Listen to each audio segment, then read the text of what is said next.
Welcome back to the show. Today's episode is sponsored by my good friends at Track Farms and their awesome CBD products. It's been a minute since I've done an episode of the podcast. Andrew and I have been quite busy. I kind of get into that on the episode a little bit, so listen in and you will find out why. But man, it has been a stressful time around here. We've been doing a lot of driving, and we've just had so much going on. It's crazy. So luckily, my friends at Track Farms sent me a care package of some awesome CBD products. This time they sent me some tinctures, which I love. The peppermint tincture, man, that stuff's good. But they also sent me this time just some of their plain sort of CBD flower. So this is bud you're going to break down yourself and smoke. And yes, it's quite good. I had some of their pre-rolls before, but I think it's kind of fun to have this free-form bud that you can just kind of, have small amounts of if you want, or a large amount of if you want. And it's, for me, it's one of those things where ritually it's like nice to put something in the pipe and smoke it. I mean, just to have that ritual of relaxation, I think is really kind of a unique thing. And so that's been a lot of fun having that. And then for your kind of go-to daily, you've got the CBD tincture, which you just put under your tongue. So check them out because they've got such a wide variety of products. It's a lot of fun to kind of test out different things and see how they work for you. So go to track-farms.com/strangers. That's going to get you my 15% off if you enter the code strangers at checkout. You will be good to go. So try out some CBD, guys. You may find that you like it quite a bit. I know I do.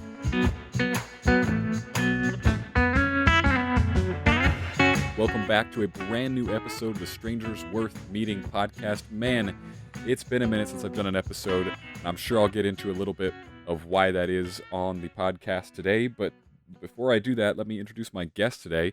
With me, I've got Casey Gorsett out in Colorado, fighting fires and doing lots of interesting things. And I'm real excited to talk with him. We've touched base like a long time ago when I was in Colorado, and now we get to do this episode. So, Casey, welcome to the show. Thanks, Tyler. Appreciate you having me on. It's been a crazy summer for us as well, so I'm glad I was able to make time to get in on this. It's a great podcast. Thanks, man. Yeah, absolutely. I mean, I've been, I wasn't even all that aware of the Colorado situation. I guess just to catch my listeners up really quick, Andrea and I have been hanging out in the Midwest. We're actually getting ready to launch this whole big deal we're doing where we're creating this new brand, Wild Hicksons. It's going to be a vlog and a blog and all about our travels across the country. And so I've been so busy doing that I haven't had a second to podcast, or in this case, to learn a thing about what's going on in my favorite state of Colorado. Apparently it's on fire, and this is what I learned today after you told me this. What's going on out there, man? Why is the state on fire? Yeah, so we are in the middle of what would historically be the Western fire season. Specifically, Colorado is experiencing a extreme season, something we really haven't seen since 2018, but also since 2002 before that. So usually major fire years in this state are spread out over a 10 to 20 year span, and they seem to come with more frequency currently. But yeah, what's going on is we have dry fuels conditions. So when I say fuels, I'm referring to the forest, the trees, the understory, the grasses, the shrubs, things of that nature. That's all fuel on the landscape, and it's extremely dry. We had a really dry late winter, which rolled right into a dry spring and now a dry summer. So that usually sets up the recipe for high fire activity in the Rocky Mountain area here in Colorado. So yeah, some major fires burning. There's some on the White River National Forest, kind of in central Colorado. There's one out in western Colorado near Grand Junction that's pretty large, and then some in the northeast part of the state, kind of west of Fort Collins, that are burning pretty actively right now. Jeez, man. So is that, it sounds like the way you break that down, like, okay, we know we've had a late winter, it's been dry, we have a dry spring, we got a dry summer, and now we're going into fire season. Is that something where it's like relatively easy for you guys to predict, like, all right, we better get ready for this because we know that it's going to be a heavy fire season coming up? Yeah, I would say yes to that because we are able to look at our fuel moistures. So we'll go out and we take fuel samples on the ground of our available fuels and measure their percentage of moisture.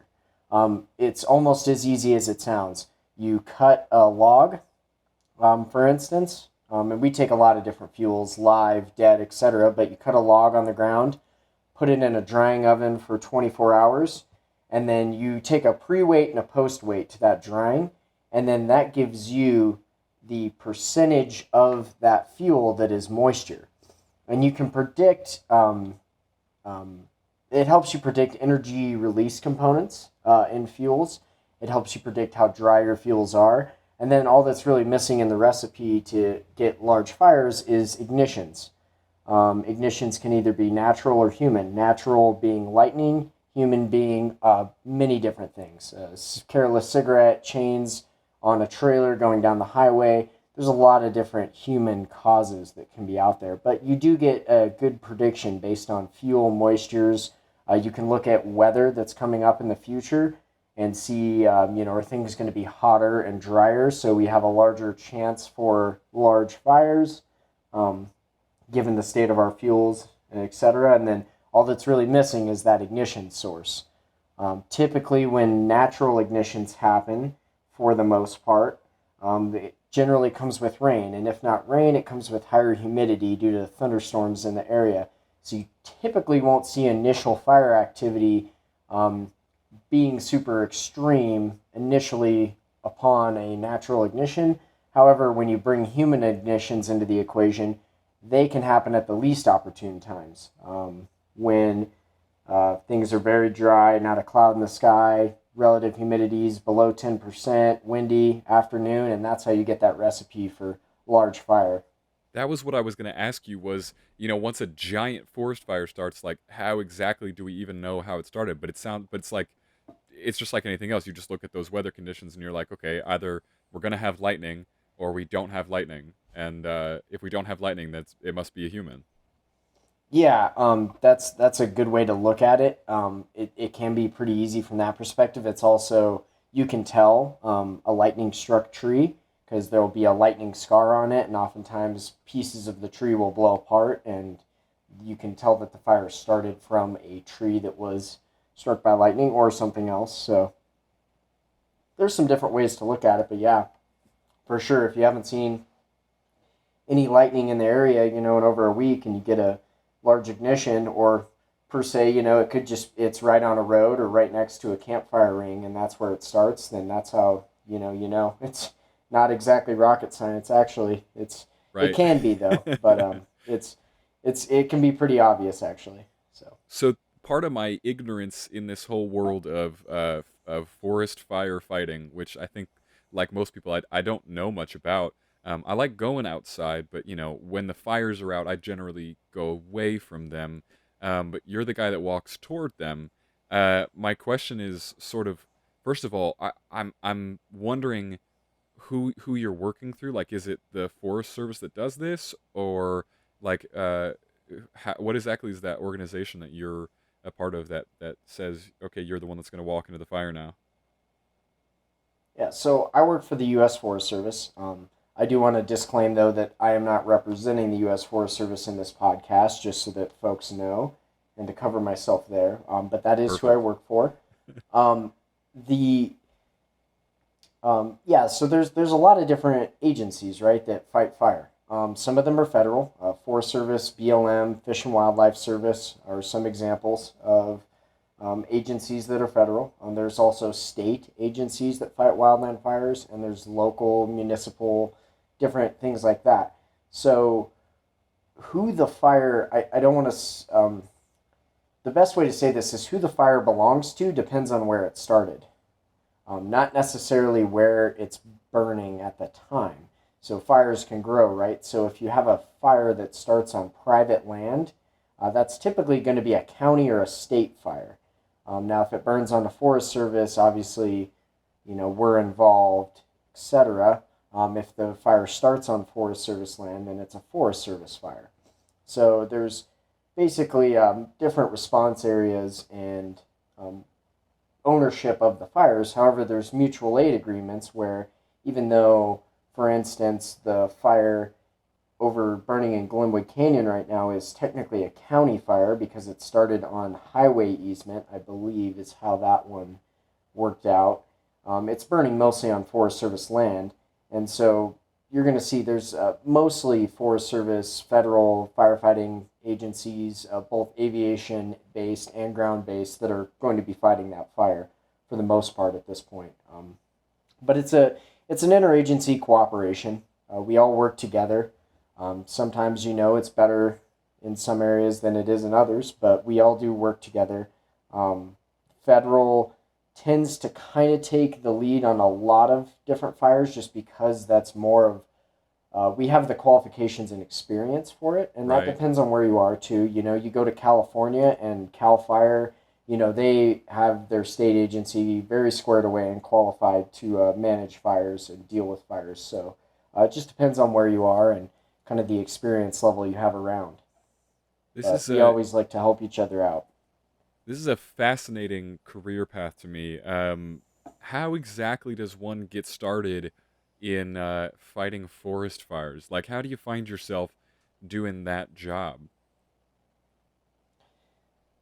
So I kind of, I think most people somewhat stumble into it. There wasn't really, let's see, I started 9 years ago. There wasn't really a ton of, for the Forest Service anyway, there wasn't really a ton of publicity or knowledge of wildland firefighting or what it was. Um, so I think a lot of people, figure out about it, or it could be as simple as seeing something on social media. Oh, that looks like a cool job. Like currently, I have nothing going for me, or I'm looking for a change. Like this looks cool. How do I do it? And then you can go Right. down the rabbit hole with that on looking up how to become a wildland firefighter. For me, I started on a trail crew when I was 17, and working on that trail crew for the Forest Service, I was able to learn about fire and what fighting fire was for the Forest Service, and I knew I would like it. I'll just put it that way. I love being in the woods, and it's like, man, that seems like the job for me. So I started doing it while I was in college, working summers doing fire, and then going to school. And as soon as I graduated, I just kept doing it and working it full time. So it's been an enjoyable career, but there's a lot of different paths I've seen people take. I'd say the most common, though, is probably not starting as young as I did. I started with the agency when I was 17 on a Conservation Corps trail crew.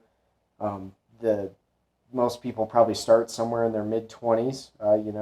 Got out of college, maybe whatever they went to school for with their degree isn't panning out or it doesn't interest them. I know a lot of people who went to school for various things and they do it for a while and they decide that, hey, that's not for me. I want some adventure in my life, and it's a great way to get that adventure. Yeah, I mean, I can imagine. That's it seems like for most people a little too much adventure, honestly. It's that just seems wild to Yeah. me Um, to go and be fighting fires. But so you said you kind of have always loved being outside, and that was actually how I found you initially. Back when Andrew and I were staying in Grand Junction, and I had a couple great episodes out there with some good friends, and I reached out to you because you were posting all these great outdoors, backwoods, wilderness type stuff, hunting, all that stuff. Is that just and I think you told me before the show that you grew up in Grand Junction around that area. So have you just always been outside? That's just something that your family always did, and you just kind of grew up that way. yeah, definitely. I was raised to enjoy the outdoors. Basically, my dad was super into, and my mom, super into hunting, fishing, camping, all that. They took me around the country. I got to see a lot of places growing up, camping and just adventuring and hiking. And it's just always been a passion for me, man. And especially during the summer, limited off time for sure with the career I chose. But that being said, I still spend, even if I spend 2 weeks out in the woods working, I spend my 2 days off out in the woods hanging out and doing what I want to do. So Right. I'd say it's somewhat of an addiction to being outside and enjoying the outdoors and just loving nature and being out in it. Definitely speaks to me for sure. All right, we're back, everybody. We've just had some technical difficulties. Man, I am so tired of this whole COVID remote recording thing. But I can't even blame it on that because I guess in your situation, the reason is because we're just not in the same place at all right now. It just didn't work when I was in person in Grand Junction. You were busy fighting fires then, and you're busy fighting fires now still. Yeah, they like to keep us busy 6 months of the year at least, and sometimes more. Jeez. So, Oof. yeah. um, yeah, and all this remote recording, like, it's just so different, honestly. Oh man, am I getting feedback now? That'd be fun. No. Oh, okay. Yeah. See, there it is again. Like for everybody listening, this is what it's like. Like we just have to go through all this like trial and error, and it's tough. I always feel bad for people come on the show, and I'm like, hey, I'm excited to have them on the show, and then I gotta make them do all this like fun tech stuff. But I appreciate you for being patient with me and getting this all worked out so we can keep going. Um, but where were we talking about? Oh, I think the last thing that had just happened is I was asking about your housing situation because I was so curious, like if you are living out there in the wilderness, or how exactly it works if you drive out there when you're needed. Where you at? So I'm actually at the house that I own in the area that is my duty location. So a lot of us live in our own houses. Some of the seasonal employees live in government housing, but it just also depends on what kind of crew or resource you're on. So there's a lot of different wildland fire crews through all the agencies that we discussed earlier. So there's hotshot crews, there's helitac crews that work with helicopters, engine crews, hand crews, wildland fire modules. It really depends on what crew you're working for and what you do. So for example, when I was on a hotshot crew, we would get a order to a fire anywhere in the country, and we would be assigned to and on that fire for 14 days, and you're just camping out essentially on the fire the entire time, and the fire takes care of your meals for you and things like that, and you're there until your 14 days is up or the fire is out and you go to a new one, and then you get to go home for a couple days. So it just kind of depends on what kind of crew you're on. Currently I work on an initial response crew, so we work out of in our own towns near our own homes most of the time, which is kind of nice. It was a little bit of a change from the hotshot life for sure, but it was a good change. It was good. It's nice to be able to be home, deal with things, have somewhat of a life after work, even if you are getting off late.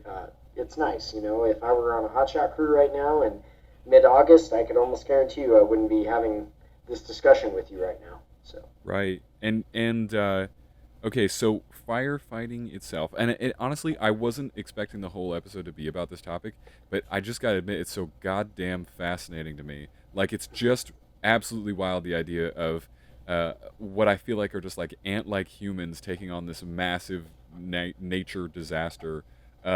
It's just wild to me, but from what I have heard about it, and this is probably quite wrong, it's a lot of trench digging. Like that feels like such a huge part of it is just like trying to like end the line of the fire. But I'm hoping you can tell me where I'm right or wrong with that assumption. Yeah, there is a lot of digging involved for sure. That would be what we would call a direct tactic for the most part. So if you're, let's say there's a hill and it's on fire, and the logical place to start is at the bottom, and so you can start digging around the fire as long as it's not too intense. Obviously, there's a certain level of fire behavior where it's too intense to engage directly. But you're bringing fire line, which is a chainsaw cut to take out the fuels that we referred to earlier Right. from the ground and above, the canopy. And then the dig comes through. And the dig is building those trenches you're referring to.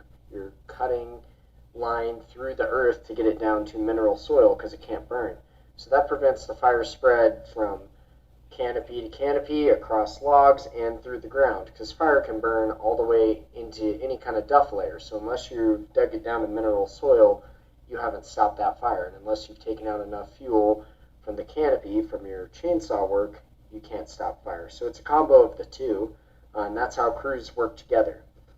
Within your crew, you have sawyers and diggers, and people dig, people cut, and that's how you make make the magic of a fire line, basically. Um, when things are really out of control and your fire activity and behavior is very extreme, you can't engage it directly, then there's some other tactics you can take. You can simply get away from the fire and look at the bigger picture of what kind of values is it going to be threatening in the next, 1, 2, 4, 10 days, looking ahead, and then you go prepare those structures or values at risk to receive impact from the fire so that they are more likely to survive. Then there's indirect tactics where, let's say there's a road that, a road is basically a fire line that's already made, right? Right. So you can use a road and you can put fire on the ground in a burnout or backburn operation ahead of the fire coming in so that you can create black or fuel that is already burned that doesn't allow the fire to come into the road real fast. You've put fire on the ground from the road and you send it to or towards the fire, or just create that buffer of black line. So that would be literally the cliche fighting fire with fire. Yes, absolutely. It's actually probably the most effective method, depending on fuel type and what's going on. Yeah, if you have something really good or solid like a road or a bulldozer line that you could put fire on the black side or where the fire is of that road, and you can take its fuel out by burning the fuel out, you can control that fire pretty effectively through those means. And it at least, you are burning more acres, but the forest does naturally want to burn. So if there's not, somebody's house in between that road and your fire, then you're doing pretty good there. I So, feel like we need to rewrite that cliche now because I've got a whole new outlook on it. Because it's what you just described is literally what you're doing. That's nuts to me. I have to imagine at this job that there is that speed matters and that there's a clock running and that must be fairly intense, right? Is the spirit pretty intense? Everybody kind of. I mean, I'm sure you guys are pros at it, but there's some urgency, I'd imagine, right? I would actually say no, because urgency kills and injures firefighters. Mm, We'll put it in that realm. So, but yes, there are times, when it's urgent and, things have to happen really quick and, you do get the, whatever, adrenaline spikes or whatever, and things are happening quickly. However, in those situations, you're losing your span of control. So everything needs to be done quickly and efficiently, for sure, but it also needs to be done safely. So the biggest thing is keeping a cool head, understanding what's happening, what you can control, what you can't, and that's really what the experience of growing into fire is, and growing as a firefighter is understanding what you can and can't control, slowing the pace to a manageable level to where you can manage the risk. So if it was, balls to the wall crazy as if you were EMT or paramedic and you're responding to that accident on the right. highway, well, yes, that can be a dynamic situation, but the accident's already occurred, right? So your job is to not create an accident on the way Right. to that accident. But fire is a dynamic environment where things are changing all the time, and if you're full speed 100%, you're going to miss things. You're going to miss this. It could be a simple thing like a snag or a dead tree on your line burning, or that could burn, and you miss that because you're too concentrated or too high pace on what's going on. So you need to really slow things down and look at your overall picture and what's safe and what's unsafe. Um, so really, that's the best method to go. I get what you're saying. It seems like it would just be, running and gunning high pace all the time, and Right. it can be. But there's definitely a virtue to slowing down and looking at the big picture of things, so that you don't Yeah. make the wrong decision. I feel like that's probably true of just about any job where we assume that there would be a ton of urgency. It's actually going to go better. I mean, and that's just humans, right? Is like we're actually going to perform better if we can slow down and actually really use our brains, which does take a second to compute things right. and then go about doing them. I even think of like, and by no means am I trying to compare these two things, but just an example from my own life would be like the act of waiting tables. Like that was probably one of the most stressful jobs I've had. Again, doesn't compare to what you're doing, but the reason it comes to mind is because on those days where you'd start to become overwhelmed by the job and you're moving faster than you need to, that's when someone's going to like dump some food on you. Like it's all about being calm and cool and moving with the flow and having a really good pace, and it's so much less about letting sort of uncontrollable adrenaline kick in, because it's just not going to do as effective of a job. I think that makes a lot of sense. Yeah, and I mean, I think you hit it on the head, but I do want to say, don't think that you weren't doing more by waiting tables because you had to deal with people, and now that's a skill. Oh I mean, man, we do have to deal with yeah, people, but that's why we all escaped the woods. That's something that's it's different. you're So spot on, man. yeah, That 100% the worst job I've ever had, and I have great patience and respect when I go to restaurants, which is not all that often actually. And someone's like waiting tables, and I can see it. I can see what's going on in their head at that moment, and it's just the worst. But I'm with you. Like at a certain point in life, I was like, I think I need to just go be outside, like a whole lot more. I don't think I had quite the.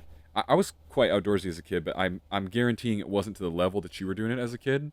And so I think that that's been kind of cool for me to find for myself as an adult, the attraction to nature, to being outside, and also just that golden thing of just getting away from other human beings. I love them sometimes, you know what I mean? yeah, And then sometimes I'd rather hang out with some trees and like a deer. yeah, yeah. I'm definitely a social person. I love being out in the woods, but I don't go by myself very often. Um, Try to hang out with as many friends and family as I can, and I like experiencing solitude with another person, Yeah, if I that can makes sense. I get that. I have one person who I do that with, and that's Andrea, my wife, and I can say that us hanging out in nature is more valuable, honestly, than when I go out alone in nature, which I also do because that's important too. Mm. But it's more valuable. It feels more like true solitude of self. It's crucial. But and that was one of the things I noticed is, of course, you're always out in nature doing some cool things with your friends, with the hill people gear stuff, right? That is a Grand Junction company, if I'm not mistaken. Yeah, you hit it right on the head. So I'm a brand ambassador for Hill People Gear. Um, I used to work for them in my off seasons from firefighting because fire season, when you're a seasonal anyway, only lasts 6 months. So you got another 6 months of your life to fill.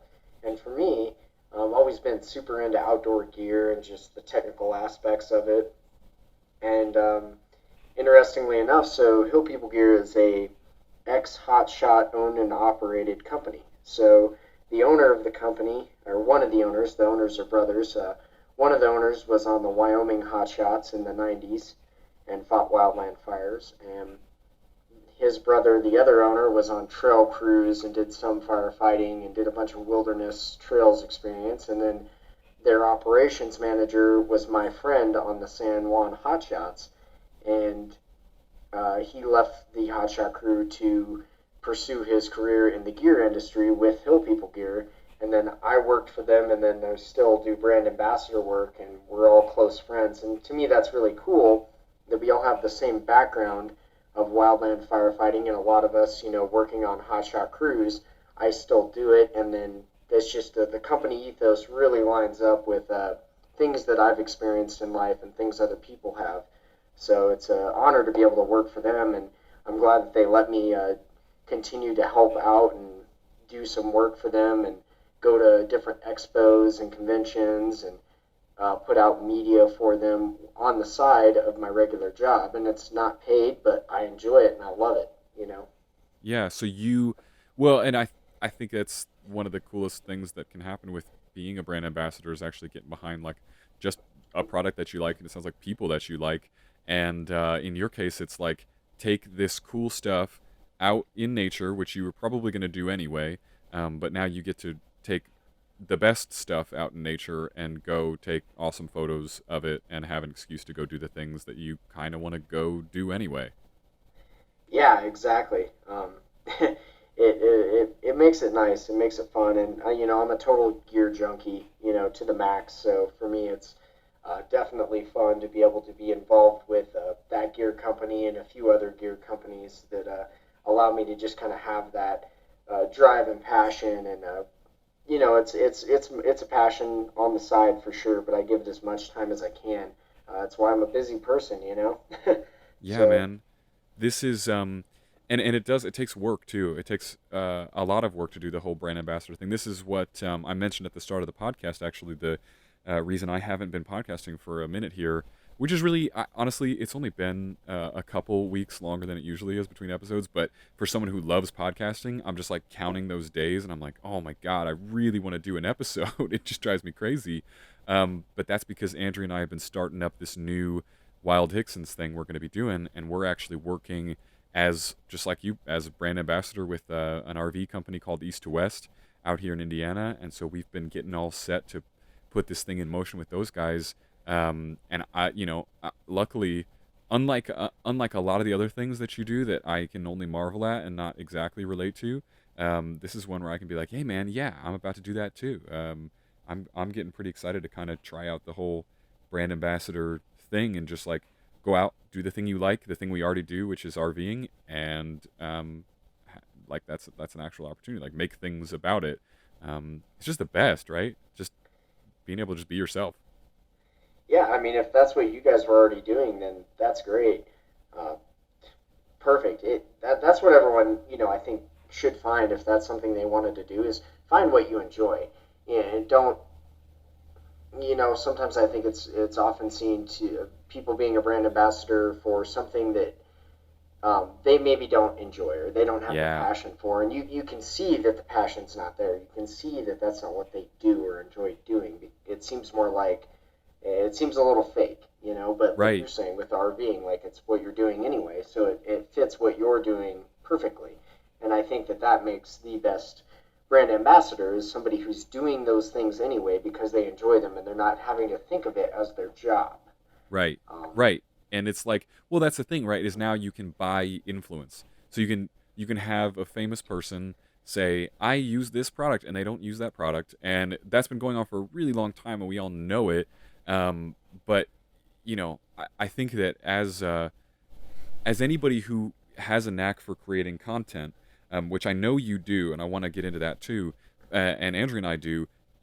If you have that knack for creating content, then you can just look around you and say, what are those things I love? And there's probably some opportunity to do it for real. That's the thing that like it's really nice for me to say at the outset of starting a podcast and starting a brand, all these different things, is that I'm not going to start working with something I don't actually like. Like the sponsor for the show right now, Track Farms, I know those guys. They make awesome CBD. I had some before we started this episode. I'm feeling very relaxed. And that's a product I believe in. And the same goes for the RV that I currently, reside in and am about to move into a brand new one from these guys. I mean, it's just get behind something that you actually like to do. And if you like creating content, then do it. But yeah, I think it's always really weird when people are just peddling influence that none of us buy. Like nobody thinks you use that app, dude. Like nobody actually believes that you really use those essential oils, lady. Like it's just such an odd thing we do. yeah. If you don't follow it, something you should follow is influencers in the wild on Instagram. That'll make you laugh for sure. Is that's not that red-haired guy JT something, right? I don't know a person associated with it, but it's called Influencers in the Wild, and it's people taking videos or pictures of people influencing, and it's hilarious. It No is way. hilarious. It'll make you laugh. Definitely Um suggest that. I'm going to go look at it right now. Oh no, man, it's one of those accounts it's private. You got to follow them and Oh, accept you. Oh man. one of those. They're Yeah, one of but those guys. it's worth your time though. It's worth your That's time. so funny. No, I'm checking it out right now. There's some dudes on a couch in the ocean about to drown. Jesus. Yeah, I'll be following that for sure. That's hilarious. Yeah. Well, I mean, you think about it though. I mean, you can't go back to a time where we weren't doing this. I mean, it's like the basis of testimonials, which is just like find someone who has some type of credibility with what they're talking about, who recommends your product. It's 9 out of 10 doctors recommend Crest toothpaste. It's Michael Jordan wearing Nikes. I mean, which by the way, if you haven't seen The Last Dance yet on Netflix, I highly recommend that documentary. That was awesome. But we've just been doing it forever, and I don't know. Well, I like the way you're doing it, and I'm excited about the way we're planning to do it. And you do seem to have a knack for creating that content. Like the pictures you guys take for Hill People gear out there with that gear, it's crisp, man. Like, is that a background that you have? Is in photography? No, so let me go ahead and throw out there that the credit for all the photographic ability goes to my friend Kevin. He's the operations manager I mentioned earlier. He used to work on the hotshot crew with me, and he is an extremely talented photographer. Um, Anything I learned about photography, pictures that I post that are my own original content, it's all what he's taught me, and I'm at a super low level compared to him. Um, if you really want to get more into the photography and Hill People Gear stuff, I would highly suggest I can send you his account on Instagram. I can send you his account, and you can check his stuff out and maybe get in contact with him because he can get into a whole different realm of photography and get into that with you. And I think he'd be a great guest on your Let's do podcast it. as well. Let's get him on the show. But Tell him, come on the show, and we'll do an episode about photography. yeah, but to my basic knowledge, I'll go ahead and speak to it that it's a lot of it is lighting. It's subjugation. By subjugation, I mean what you're trying to take the picture of. Having a subject, setting your f-stop to blur a certain amount of background or not, and then photo editing, post-processing. It's a ton of it. Um, and by editing, I don't mean, like get rid of that, acne mark on my face. It's, balancing your highlights and your shadows and things like that to make the picture pop. Right. But a lot of it is just raw, like in the sense of lighting. Like, where do Right. you take the picture? Do you take the picture with the sun at your back or in your front? Well, really, it's not good either way. Um, like the classic thing, the basic way to think about it is always, oh, well, you want the sun at your back, not you don't want to be shooting into the sun. That's not so much it. You want to be shaded. Better yet, cloudy days. Evening and morning are good, but overcast days are great. They take the harshness out of the sun and they don't blow out the highlights on the shot. So there's a lot that goes into it, and it's just kind of visualizing what's good and like how much background you're showing to what your subject is and where your subject's placed within that shot. Are they directly centered, or does it look better if they're off center and you have background? So things like that, definitely something to think about. Yeah, and it takes a lot of practice too. You can't just go out there and expect to get that perfect insta shot that first day. Like, even Andrew and I have been doing this for a long, long time, the photography and videography. And if you go back and look at the really old stuff, like please don't, for one thing, just because it just takes lots of practice, and eventually you do get there. But it's just an important way of showing what it is that you are actually doing out there, because you guys do such cool things that are worth showing. The one thing that I had come across, like one of the first things I had found from, I think it was on your Instagram at some point, was the mountain goat hunt that you guys did, which was awesome. Just watching you guys track down these mountain goats, which from what I understand, that's a pretty rare like tag, right? I mean, there's not a lot of tags like that are given out, right? Yeah, it was a rare tag. It took me 13 years to draw. Ooh. Yeah, I'm only 26 years old. Thank goodness that my dad was super supportive of my hunting habit and helped me put in for those points that it takes to draw. Back when I started when I was 12 years old, and um, I just always wanted to hunt mountain goats. They fascinate me. They're gorgeous animals. They live in the most remote and rugged terrain, uh, both in the lower 48 and Alaska, and then a lot of territories in Canada. And they're just amazing animals. And being out there, experiencing them and getting into their country, I mean, that is just, it's something else, man. And delicious, too, by the way. Really? Oh, yeah, really good. So they're actually not a goat. They're a species of tahr.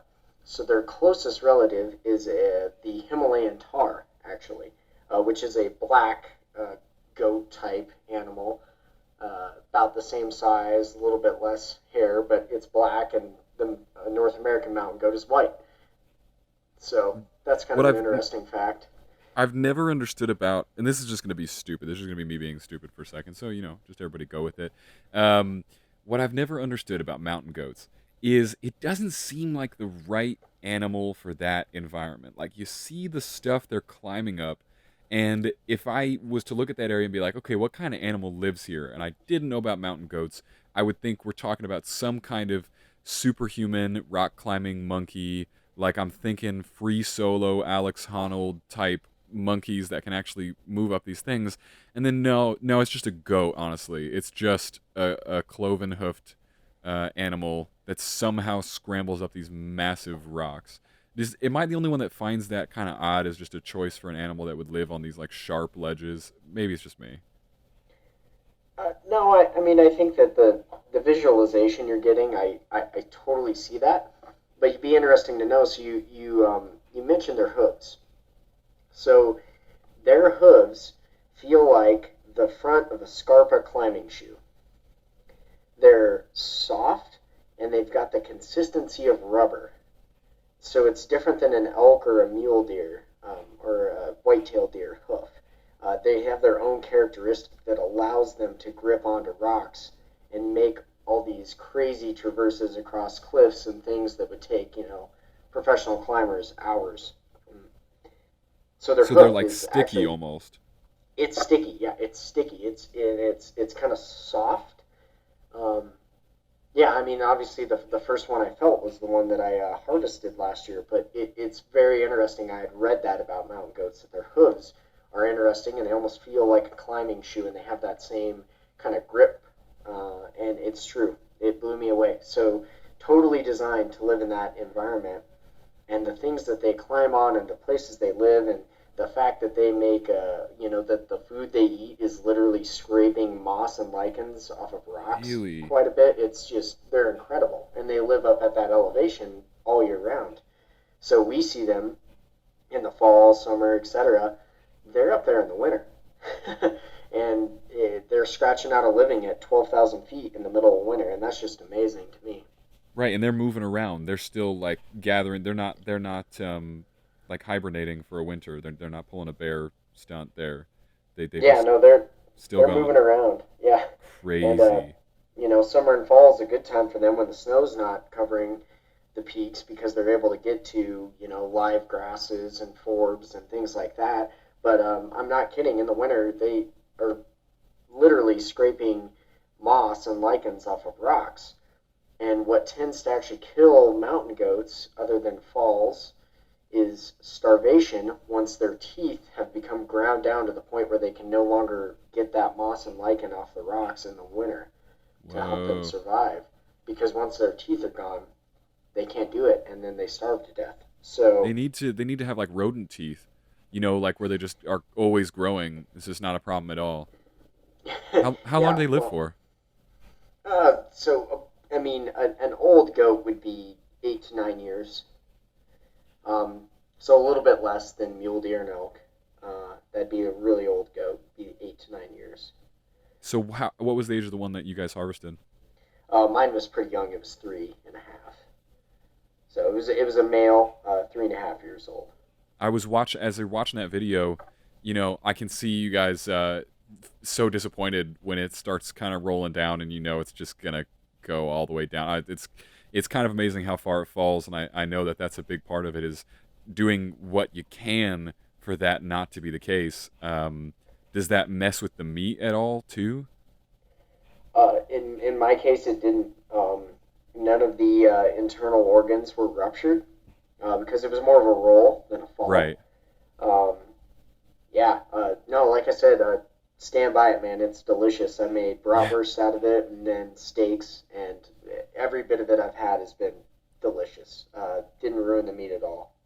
That's So, awesome. I don't. So I don't come from a hunting family generally. So I've actually never been hunting. But it's one of those things that I don't know. Ethically, I've never really had any sort of issue with. I know a lot of people get really weird ethically about hunting. To me, it's always been like, okay, this is a way more natural way of getting meat than going to the grocery store. And there's so many great arguments out there. I don't even feel like we need to necessarily do them. All of the information about how hunting pays for most conservation and, you know, is a better caretaker of animals than anything else. I'm way behind it. But I guess my question would be, as a full grown adult who's never done this before, I feel like there's a barrier to entry compared to someone who maybe grew up doing it and had a parent who could teach them kind of about it. Are adults able to get into this after a certain age, getting out and hunting? How do they start? Totally. This is another, the best person to answer this question would be my friend Kevin, who I was referring to you earlier, because I introduced him to hunting. And he was super skeptical, and for a time was actually anti-hunting. Really? Didn't understand, and I mean, sorry, Kevin, if you listen to this, but anti-hunting might be the wrong word, but he told me that for a time he didn't understand it. Right. Didn't, why would you do that? Like, that doesn't make any sense. Like, was he a meat eater? At the grocery store. Yeah, meat eater. Just didn't understand it. And, I explained to him the principles behind it, and also, the adventure behind it and different things like that. And took him out. He wasn't hunting, but he was going with me, and he was interested in making content for the backpack company. And like, hey, go on a hunt with me. You'll enjoy it. And after we did it, and we packed the meat out of the woods, we harvested a bull elk, we packed the meat out, and then got it processed, went through the processing with him, showed him how to do that, and then we ate it. I mean, to him, it just clicked. He was on it. He was like, I want to do this. Like, what were you guys hunting on that first one? Elk. Rocky Mountain elk. Yeah, okay. So it just clicked for him, and because I've been doing it my whole life, and I enjoy it, and I've gotten really into it, he was able, so I guess to answer your actual question, he had somewhat of a mentor into hunting. Yeah. Still does, that he can go with me and I can teach him my years of knowledge and help him. And he's just taken off and run with it, man. Like, he loves it. And then this year, his girlfriend is going to be actually going on her first elk hunt ever. And we're taking her. And so she's into it because once we started bringing back elk every year, and she started eating it and feeding it to her daughter and her family. I mean, they're all about it. So I guess I get what you're saying, barrier to entry. It's all knowledge and things like that. You can definitely do it by yourself.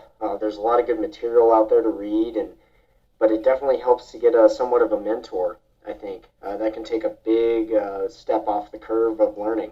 But anyone can really learn it. A lot of it's really intuitive. Some of it we've forgotten as humans, but some of it's intuitive, and really what it takes is just getting out with the animals and seeing the animals and how do they react when I do this or that. So what part do you think is intuitive? That's just sort of like, because I'm with what you're saying, and I'm actually I have all my own wild theories about how there's all this crazy stuff that's totally embedded in our DNA. I don't know how, but it is, and there's things we can access that are like straight memories that we would just know how to do. But what parts of it to you are the most intuitive? I think, and granted, I'm speaking from a area of that I grew up doing it, but for me, it's just you kind of know what to do if you're curious and pursuing an animal and you don't want to scan. Let's say you just run into a deer. You're out hiking on the trail and you run into a deer and you see the deer. What is your intuition? Do you stop? Do you just kind of keep going? What do you do? I mean, you stop, right? So yeah, absolutely. That, to me, you stop and you look and you kind of have to stare off. To me, that's intuition. Yeah, you're accessing like that predator that's like, look at that, I could eat that. Yeah, exactly. or could that eat me before you know that it's a deer you're looking at? Yeah, you're assessing what you're looking at, and then you're saying, okay, this is here. Okay, that was cool. I saw it. Now, to dive deeper into those different hunting intuitions, it's visual.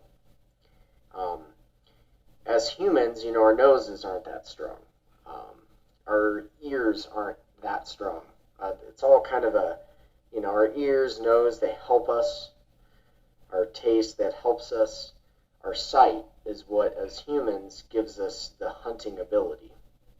Our sight and our endurance are the two things. So, being able to walk through the woods and see what's going on. So, you're walking and you can see animals before other people do. So, for me, I know that a lot of my friends say that I see things long before they do, or I can see things a long ways off before they do, just with my naked eye, before I even put binoculars on them. So just tuning in those things that are naturally within us, that just need to be trained. It's just like a muscle, you train it. So, yeah, I think that there's a lot of intuition in people that we maybe don't use all the time, but the basic instinct of just stopping when you run into a deer on the trail, that's a hunting instinct. Right, right. And then, well, it seems like kind of the first step, at least I always kind of saw it this way, to getting to a place where you could hunt is to do two things. Like to get, first of all, just out in nature as often as you can, so that you're just more and more comfortable. And like you said, just like noticing those things um, by that you can only notice when you're really actually present and you sort of have practice being in nature. And then the other thing, for me at least, is to build that endurance. So like working on the sight and then endurance, like trail running or whatever it might be, even if it's just like a good hard hike. Like those are the things that you can do that. And even if you don't have that much interest in hunting, if you want to connect with that intuitive part, that thing that's written in your DNA somewhere, um, that's uh, that's where I imagine you'd start. Yeah, yeah, definitely. To me, I mean, the easiest way to train for hunting, not that you really asked that, but throw on a pack and Oh, go I on a want to hike. know. Yeah, Yeah, throw on a pack and go on a hike. Yeah, there's things you can do in the gym that are going to obviously give you a leg up. And I love trail running. I do a lot of it just for endurance and then just fun, just the feeling I get at the end, that just good feeling yeah, starts my day off right. But man, put on a pack and go on a hike. yeah, And go on a hike somewhere that you might see deer or elk right, because you're going to build those hunter intuitions at the same time right. that you're doing your physical training. Now, So when you're hunting, I saw a little bit of both. Are you primarily with a rifle or with the bow? So I primarily hunt with a rifle.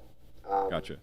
I've got friends that bow hunt. I used to bow hunt some, just don't much anymore. I've got friends that bow hunt. Got a big archery hunt with a friend coming up where I'm not the one hunting per se, but hunting with him. So it'll be fun. I enjoy it. It's a nice time of year to get out during bow season in Colorado. But yeah, mostly with a rifle.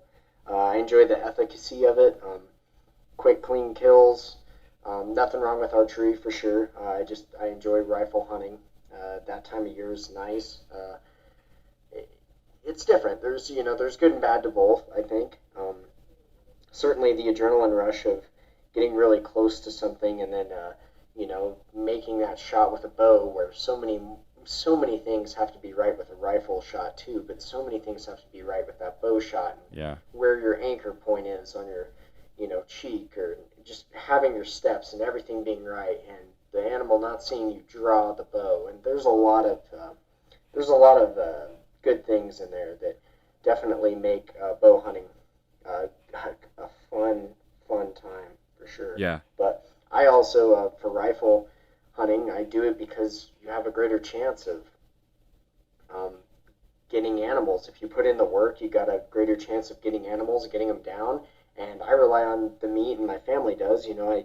I need an elk and a deer pretty much every year in order to sustain the amount of food for meat that myself and my family need for the year. So uh, I want to ensure that that happens, right. basically. Is that all the meat that you'll eat then? Do you guys eat any white meat or anything like that, or do you just keep it to what you kill? Oh yeah, no, I mean I eat chicken, and when I go out to eat, I go out to eat and eat what I get.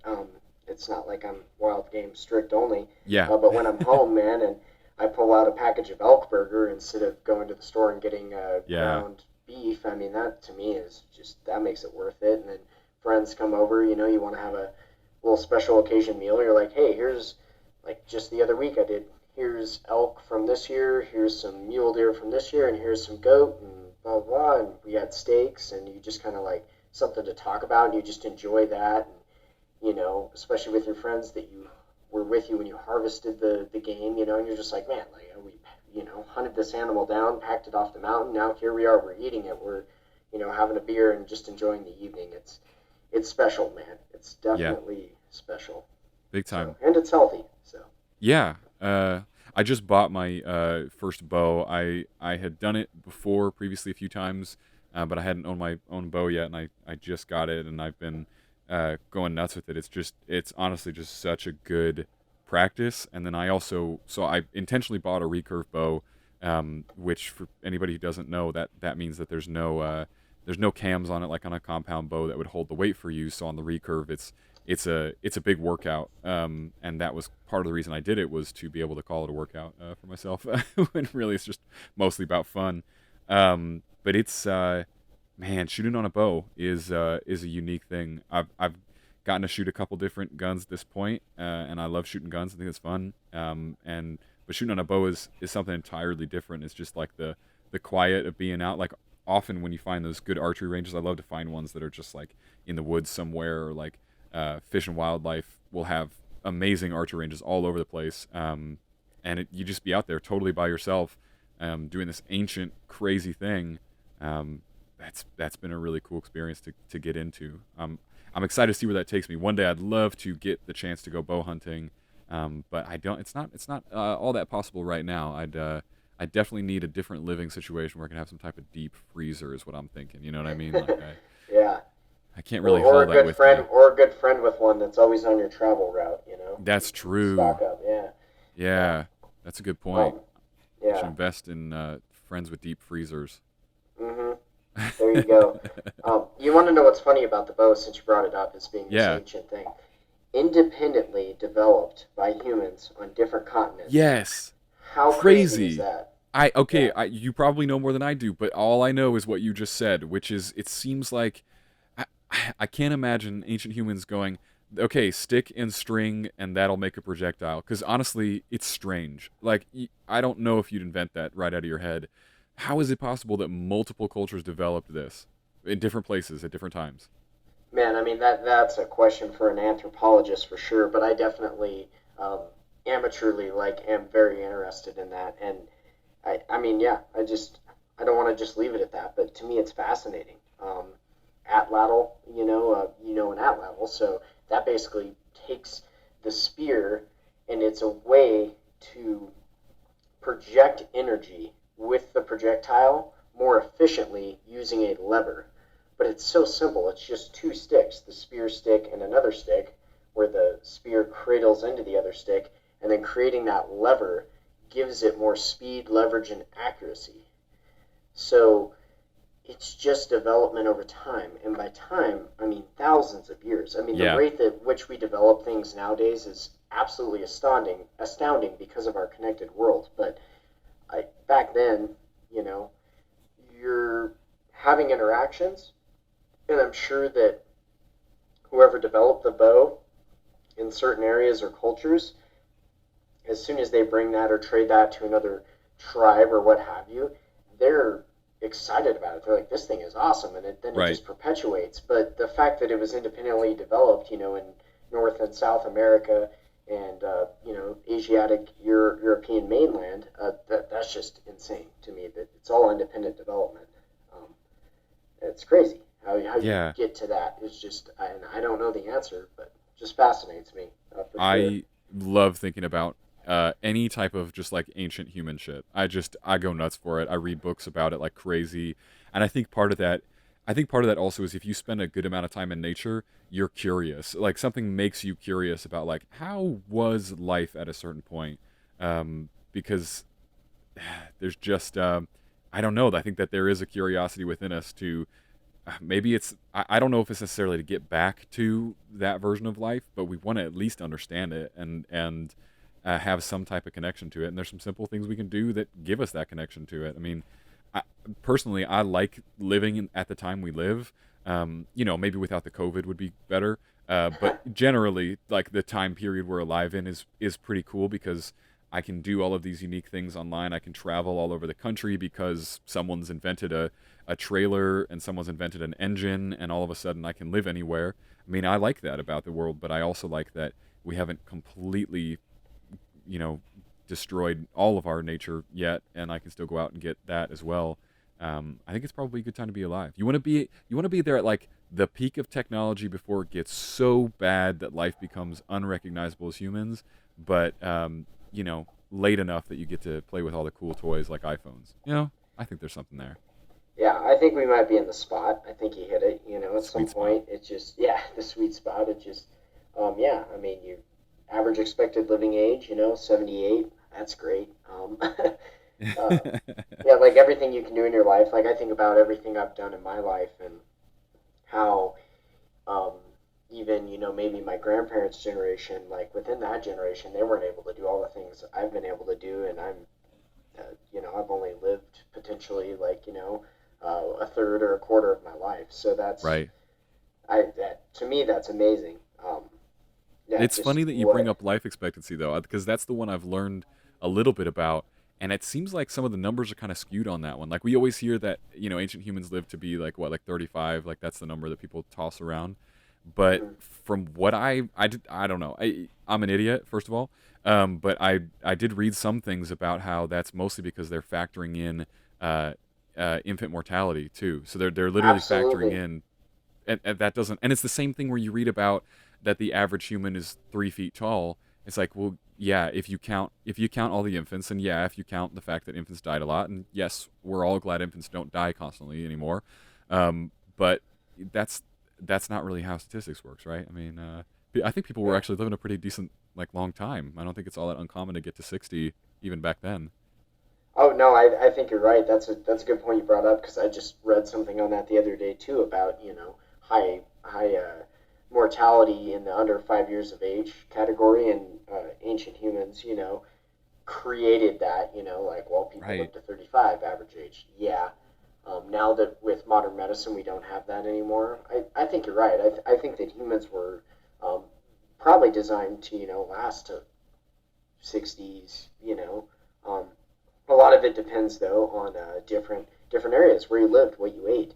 I Right. think that is super variable. Like for example, the Fremont Native Americans that lived in Southwest Colorado, they probably did have a very short lifespan because a lot of what they ate had sandstone in it. Because they would grind their cornmeal on sandstone monoimitates, which is basically just two stones, one big large flat one and one cylinder, smaller one, and it's sandstone, and they're grinding their corn on that. Well, sandstone is a very soft stone, and you're getting the dirt and sand particles ground up in there, and so you're eating all this dirt and dust from the stone, and that wears your teeth out earlier, so they had a shorter life expectancy. But if you're a Whoa. fisherman, yeah, but if you're a fisherman on the coast and you eat fish and you farm or whatever your diet consists of, and it consists of less things that could make your teeth go bad or things that would kill people without any kind of modern medicine, then that tribe's life expectancy is longer. So there's a Right. lot of variables that play into it. That's awesome. I didn't know anything about that, but that must be a particular fascination of yours to learn about, like, ancient tribes where you're actually at, or native tribes where you're at, right? Because you are big into the nature thing, from what I'm getting. Yeah, yeah, no, for sure. It's definitely it's interesting, and I mean that's one of those memory bank things of things that I remember. My parents teaching me when I was growing up. Go check out some Indian ruins and talk about well, what was going on here? And we'd look at their stones that they would grind their cornmeal with, and my dad would tell me, like, yeah, so like their life expectancy was lower because their teeth would go bad from eating the stone. And oh wow, it's interesting. Yeah. Things you Well, don't think about. yeah, pro health tip from the podcast today. Probably don't eat rocks and stones generally. Your teeth are important, brush them, do all the good things. Man, but even the teeth debate, I think this is one of the hardest things. I'm someone who wants to pursue all of these natural health things and just be as natural as I can, because I think in a lot of ways modern medicine is messing us up. But we also like learn a lot from good modern science. But even teeth is one of those things where we're still kind of debating things like fluoride. We're still kind of debating things like minerals. Like you look at a lot of toothpaste, and the stuff that you're putting on your teeth is mostly just so that it foams in your mouth because people want their toothpaste to feel like it's foaming in their mouth. Um, it's like, did you need that? Where some of the other, like on the other end of the spectrum is like, Andrea's tried all the different stuff. 'Cause she's cool. She likes to try lots of different things, and so she's given me powdered toothpaste that you like wet your toothbrush and then you like put it in this small amount of powder and then you brush teeth with that, and it's like, well, this feels a little old school, but it has no fluoride. It's strange to me how it feels like we're always locked in this debate and there's no definitive like a way to do it. It's probably somewhere in between, but it's definitely not the stuff that just foams in your mouth, right? I mean, that's probably pretty worthless. It's just a marketing ploy. Yeah, yeah, yeah. I'm sure that there's marketing that goes into it. Yeah, I honestly don't think about toothpaste that much. Maybe you should. Yeah, maybe I should. That's one more Yeah, thing, but if you're eating I sandstone all know. day. Yeah, I mean, I know what I like, and I guess that's what I go to the store and get. But yeah, no, there's a lot of things to think about. You can definitely get down some rabbit holes with all that. But That's what yeah, I I had a do. question for you. Yeah, Um, good, cool. so you were mentioning when you grew up, you grew up outdoorsy, but maybe not so much. Where did you grow up, and kind of what was your background with So I grew up in outdoors? central Illinois, which is mostly cornfields, but cool cornfields near a town called Champaign, Illinois. Shout out Champaign, where that's where the U of I is located, Fighting Illini. So I grew up with a lot of Midwestern parks mostly. I mean that's what you get out there. So you do get a lot of there's plenty of wildlife out there. There's a lot of white-tailed deer. There's great hiking. The place I grew up in particular, I happen to live near to a really unique park called Allerton Park. Anybody in Illinois knows what that is because it's just this beautiful, massive collection of gardens and trails all on this one property that Samuel Allerton or Robert Allerton. Oh, I'm gonna get that wrong. Some Allerton owned way back when, and so that was primarily what I had. And my family would travel regularly, and I give them a lot of credit for it because I wouldn't take me in a car for 10 hours, but they did. Um, and so I did get to see a lot of different things, but um, not not a lot in the Rockies. I think like we went to the Rockies once, and so after college, and I met my wife Andrea in college. We moved out to Colorado because we loved being out in the Rockies. We really enjoyed. We lived in Denver for 2 years and spent as much time as we could in the mountains doing that. And then since then, when we've started living on the road, we're just always looking for the coolest places to go. So at the time we came out to Grand Junction, like we had just done some boondocking out in Moab, which is just incredible. And then, we stayed in Grand Junction for a little while, and then we actually went to Seattle. So I'd get to bounce between all the coolest nature places now. That's just like the lifestyle. But it's all something that I've come into as an adult because I didn't have that much variety of that kind of thing as a kid. But I think you get a different type of appreciation for things that you like as an adult. You know what I mean? Like Hmm. I think kids that grow up with the Rocky Mountains all around them, and I have very different ways of looking at the Rockies, and I think people like you appreciate them to a level that even I probably won't be able to get to. But there's a lot of kids who grow up in Boulder, and the mountains are just right there, and they don't give a shit. Where I look at them every time I go out there, and it's like I'm staring at a painting and I can't look away. You know what I mean? Yeah, no, totally, man. Yeah, I mean, I think that's true, for sure. That's really cool, though, that, it seems like they laid the foundation for you, at least, for getting out there and traveling. Um, that's awesome, because that's why you're doing what you're doing now. So, that's Yeah, great. yeah. You gotta. Well, there's a whole other podcast for this. Everybody, it's called the Wild Hicksons podcast, and it's about to go live within the next couple weeks here. But when you get to do this as an adult and you get to travel in the ways that we get to travel, you have to set aside a lot of the fears that you had about life. Like you have to be comfortable with the fact that you no longer have a home base. You have to be comfortable with every time you show up somewhere, you're going to feel this level of anxiety because you don't know where anything is. You don't know where you are or what it's going to be like. And it takes a long time to get accustomed to. But once you do, the benefit is that now, like in the past year, I got to hang out in the Black Hills of South Dakota. Then I got to chill in Tucson for like a long time. Loved Tucson. Got to do Moab and Grand Junction, Seattle, and I mean that's what you can. That's what everybody can do. There's actually like a huge spike going on in RVs right now with the whole COVID thing. People are realizing like it's the safest and best way to travel right now.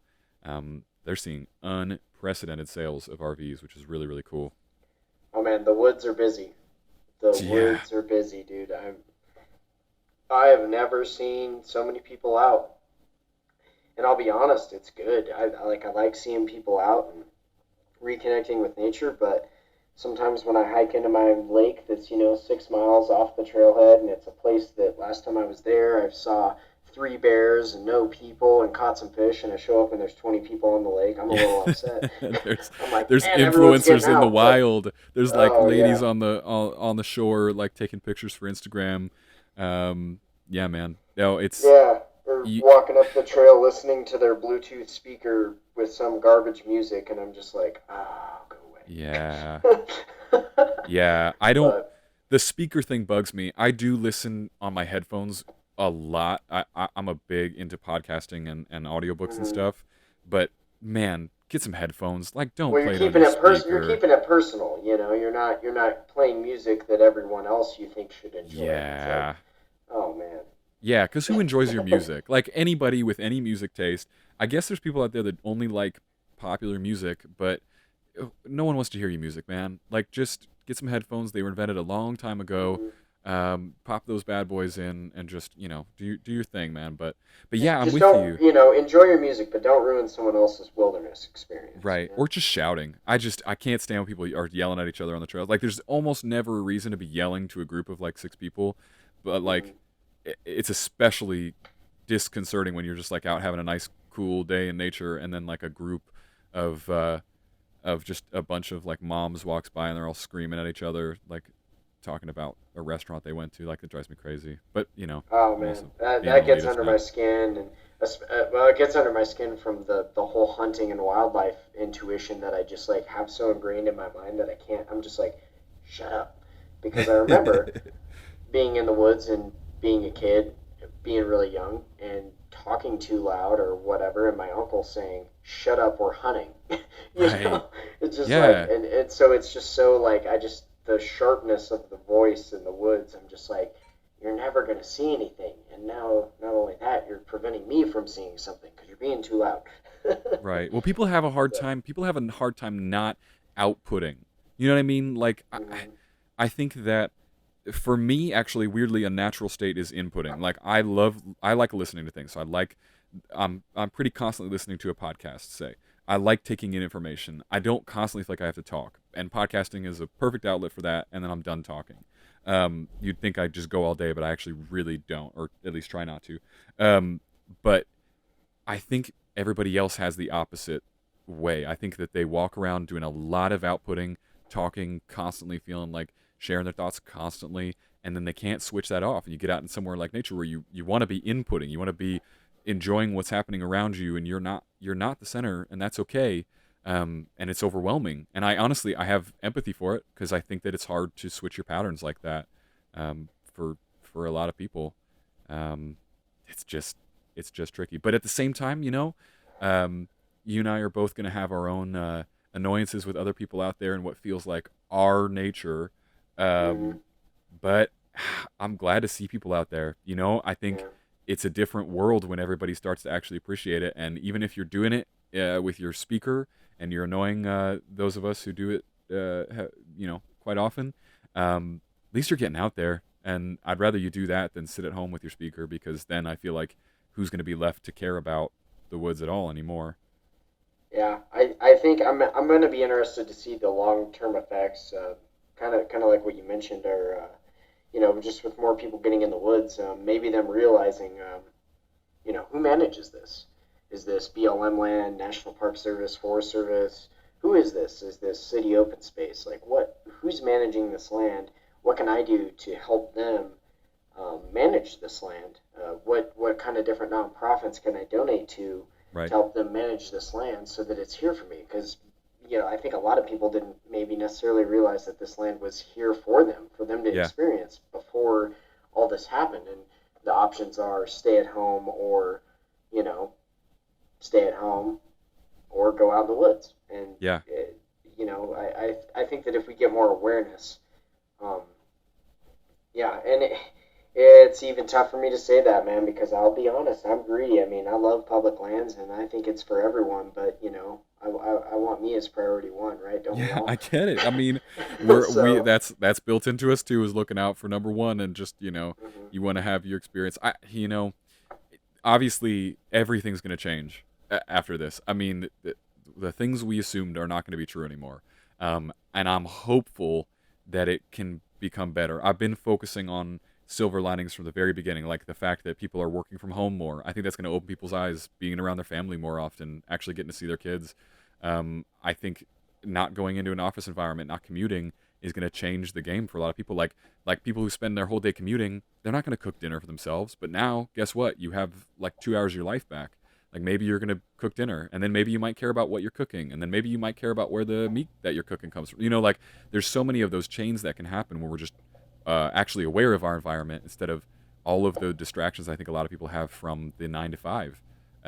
So mhm, I'm hoping it's going to be good. I also feel quite strongly for people that this is affecting in massive negative ways. I recognize that my situation, I couldn't, I don't think I could have been in a better place for this one. I live on the road, so I can be anywhere.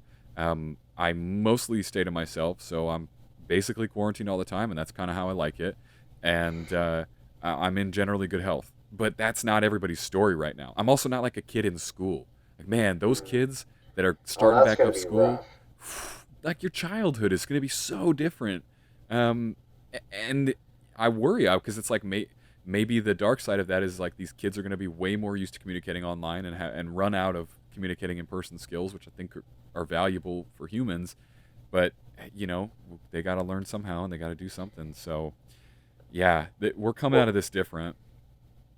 we are, and yeah, here. So I'm gonna make a quick real estate prediction, which is totally out of my realm of expertise. But Perfect. here's That's my what the podcast is all real about. estate prediction: commercial property is gonna crash, and residential is gonna spike because people are working from home, and they need larger homes or are more interested in homes that have office space and everything they need. And commercial property is going to crash.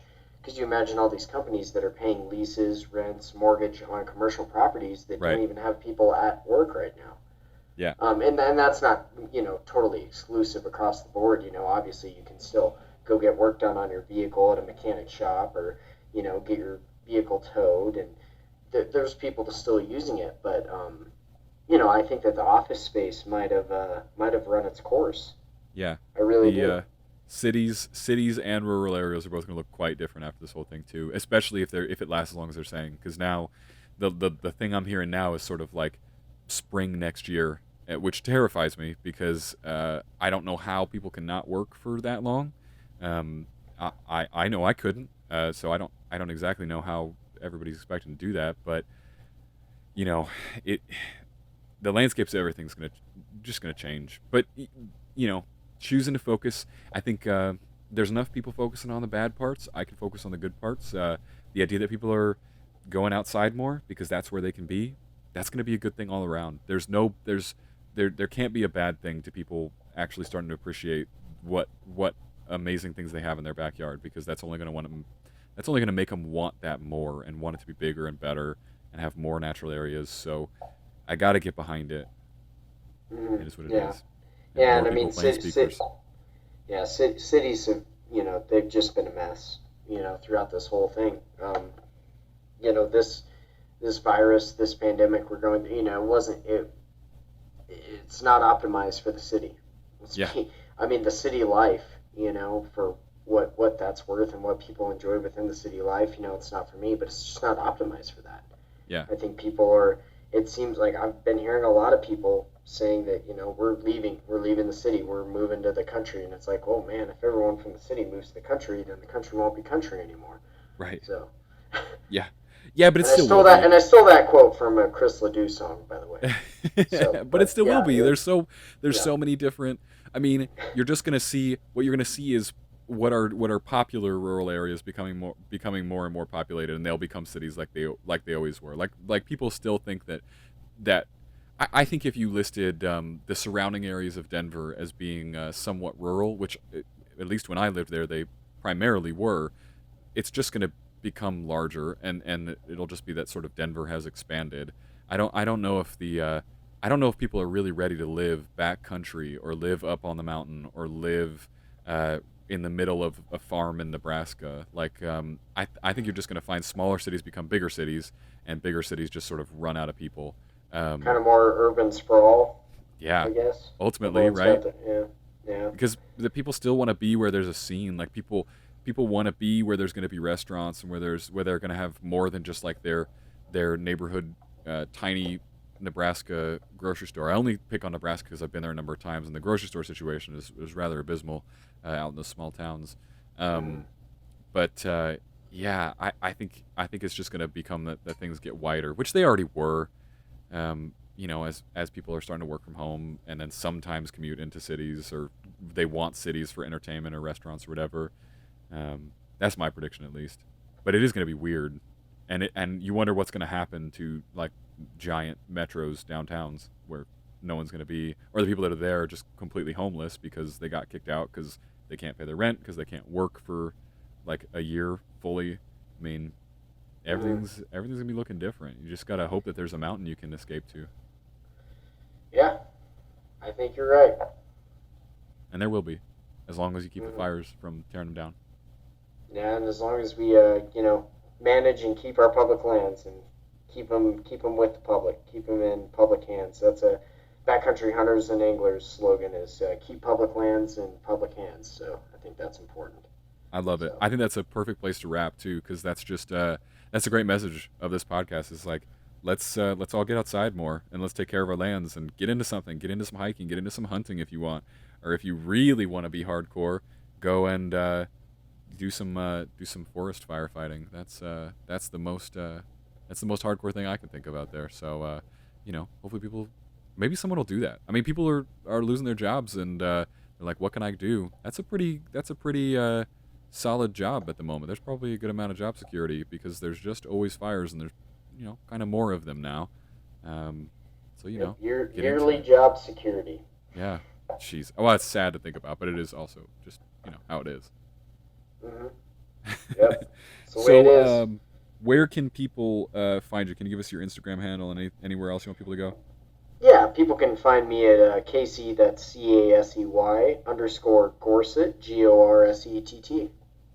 And Perfect. if you're interested in high quality outdoor gear, give Hill People Gear a follow. Yeah, definitely do, because they have some really cool stuff, and at the very least, you've got some awesome photos you guys take. Yeah, tell Kevin to get on the show. I'll talk to him about photography. That'd be awesome. But Definitely, yeah. I think that'd be quality, man. He's got a totally different, higher level perspective on all that, and he can definitely go into some more workings of like what the outdoor industry is, dealing with all this, which I think is important. What does the outdoor industry look like with what's going on? So yeah, that's even its own riddle right now, Nat. Yeah, cool, man. Sounds good. Well, thanks so much for being on the episode. It was a good time. I'm gonna post some type of picture on my Instagram. You all know it's been kind of weird as I've been doing the remote episodes, but I'll come up with something unique. So you can always find me at THicksonLife on Instagram. If you want to check out what Andrew and I are getting up to, also go follow Wild Hicksons. Thank you very much to my guest Casey for being on the show. Thank you to the sponsor Track Farms. I had some CBD, like I said before this episode. I'm feeling good. It's a late episode for me. It's a late night, so I'm about to ride that wave and get some sleep here. So check out Track Farms. I've got the link in my bio on Instagram. If you go to track-farms.com/strangers, you get that 15% off. It's worth it. So thanks to all, and as always, we will see you on the next episode.